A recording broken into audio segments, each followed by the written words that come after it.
In this video, I'll prove that the IQ test is invalid. In other words, it doesn't actually measure intelligence.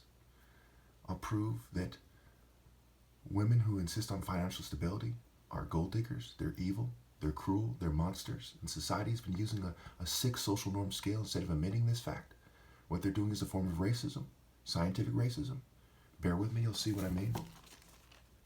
And I'll do this in a way that an 8-year-old can understand. So first of all, the IQ test. During segregation, okay, when blacks were segregated from whites and weren't allowed to get an education, just like during slavery, these tests were used, and they were used to try to confuse things. They said, hey, these people have a high IQ because guess what? They're allowed to go to school. These people weren't.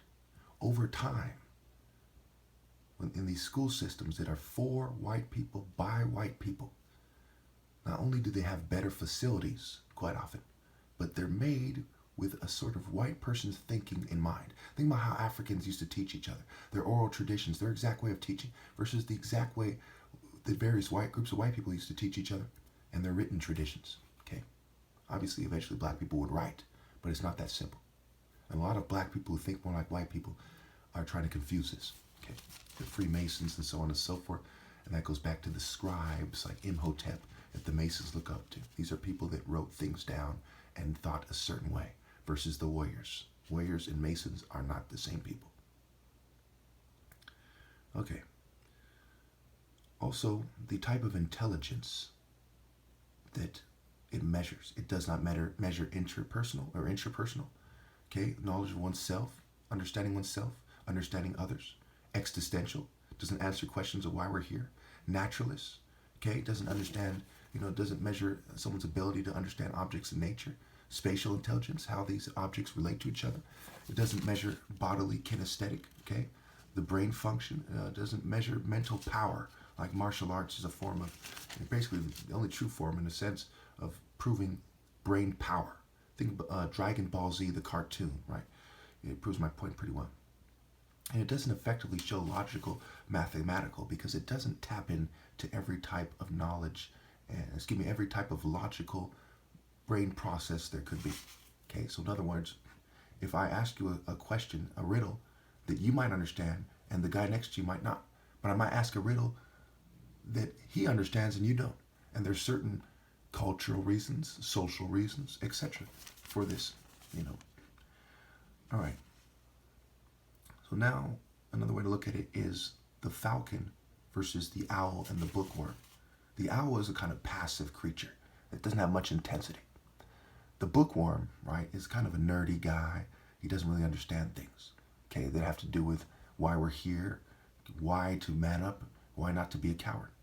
Okay, he's a bookworm. He's a feeble, sniveling worm. In fact, the worm is the archaic word for snake. Okay, the falcon's intense. It flies at 242 miles an hour. It moves with masterful timing. It picks up on things effectively.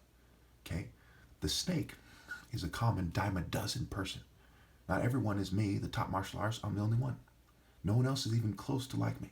But there's nerds as far as the eye can see working for evil corporations where 1 in 5 CEOs, according to nerds themselves, are said to be psychopaths. How many are sociopaths, narcissists, sexual sadists, or have other disorders like this? How many are psychotic and have psychosis? How many are schizophrenic, have other people doing the heavy lifting for them? How many are just spoiled brat, selfish, ultra-vile scum? Okay?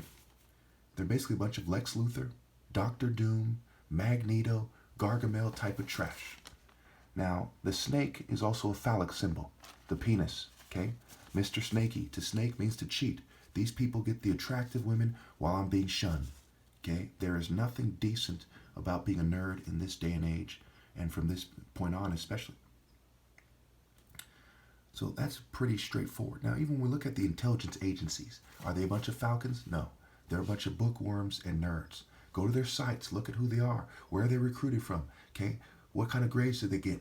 They're nerds, okay? They are snakes. It's even called an intelligence agency. They're trying to make their form of intelligence seem superior. They brought in drugs with Iran-Contra and COINTELPRO. They were trying to dumb down the black community and cause them cognitive impairment. The psychiatrists themselves reported on the CIA doctors, okay, whose job it is to sabotage people, and it's the Martha Mitchell effect. They persecute whistleblowers, people like Edward Snowden, etc., and they say these people are mentally ill, and they drug them until their brain function is dramatically reduced, causing them serious neurological impairment. Okay, brain impairment, for those of you who are younger. Intelligence has the word gene in it, scrambled in. Intel, I gene C. Okay, I can tell how you see things by your gene expression. It is a parent, alpha parent.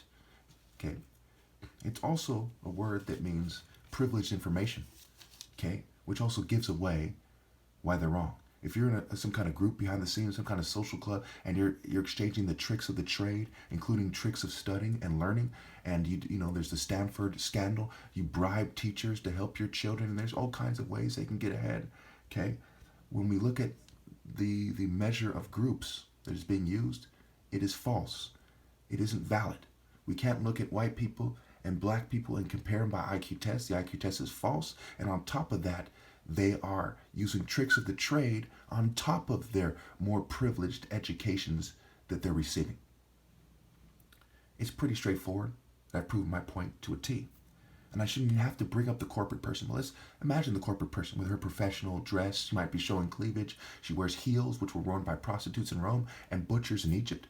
Okay, she's showing off her body, and her communication, her body language is louder than if she screamed. She's sexy, if quite often the one that is, and she only dates scientific racists. People who say, if you have assimilated to white culture enough to be financially stable, and quite often they only date their race, mind you, okay, then you can date one of these chicks. That is a form of scientific racism where it matters most, unless you are to argue that love doesn't matter. To the Christian, God is love. Okay? So how could you then argue that what they're doing isn't evil? Childish. It's kind of a Barbie doll slut that never grew up. Okay? It's in the tradition of the prostitute. The heels are symbols that make her a prostitute. And of course, she's prostituting herself to the gods of this world, so to speak, okay, the gods of science and corporations, okay. Corpus is even played on words for corpus, and it means body, and they're showing off their body. I can go on and on and on. What they're doing is cruel, and it's sexual sadism, as they're psychologically whipping the less than rich, handsome guy like me with a good heart. They can't get one of these women, and they're trying to get them to settle, and they have massive corporate networks, and they control controlled opposition movements that nerds quite often are a part of, okay, that makes the problem worse. If no one's addressing the problem, and people are pretending to address the problem, and they're saying, hey, stop making it harder for us to address the problem, join our group, they are sealing man's fate. So they are ultra vile worms, snakes, and the lowest forms of life. Thank you.